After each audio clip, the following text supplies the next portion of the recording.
আসসালামু আলাইকুম। কেমন আছেন সবাই? আশা রাখি সবাই ভালো আছেন।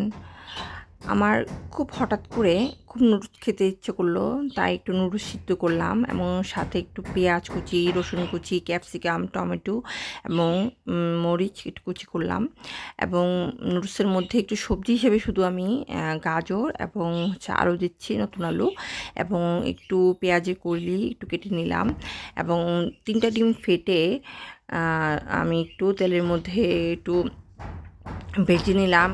অল্প একটু মরিচের গুঁড়া ইউজ করছি ডিমটা ভাজার জন্য। তারপর ওই পাত্রটার মধ্যে একটু তেল দিয়ে রসুন কুচি এবং পেঁয়াজটা দিয়ে একটু ভাজলাম। ভাজার পরে আম আ সবজি যেটা কুচি করে রেখেছিলাম সেটা দেওয়ার পরে আমি জাস্ট অন্য কোনো সস ইউজ করিনি। শুধুমাত্র ওয়েস্টার সসটা ইউজ করছি এবং ওটা দিয়ে সবজিটা একটু ভেজে তারপরে আমি নুডলসটা দিয়ে দিলাম এবং টমেটো, ক্যাপসিকাম এবং কাঁচামরিচ যেটা সেটা দিয়ে ভালোভাবে আমি নুডলসটাকে মিক্স করলাম।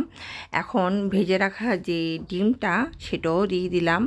দেওয়ার পর ভালোভাবে জিনিসটাকে মিক্স করলাম এবং যে কুচি করা যে পেঁয়াজের কলি ছিল সেটাও দিয়ে দিলাম। আলহামদুলিল্লাহ, মানে কি বলবো, দেখতে খুবই কালারফুল লাগতেছে আর খেতেও আলহামদুলিল্লাহ খুবই অসাধারণ হয়েছে। যেটা কি বলবো, ভাষায় প্রকাশ করা যাচ্ছে না। আমার ছোট ছেলে বড় ছেলে দুইজনই আলহামদুলিল্লাহ খেয়ে বলছে, মা অসাধারণ হয়েছে।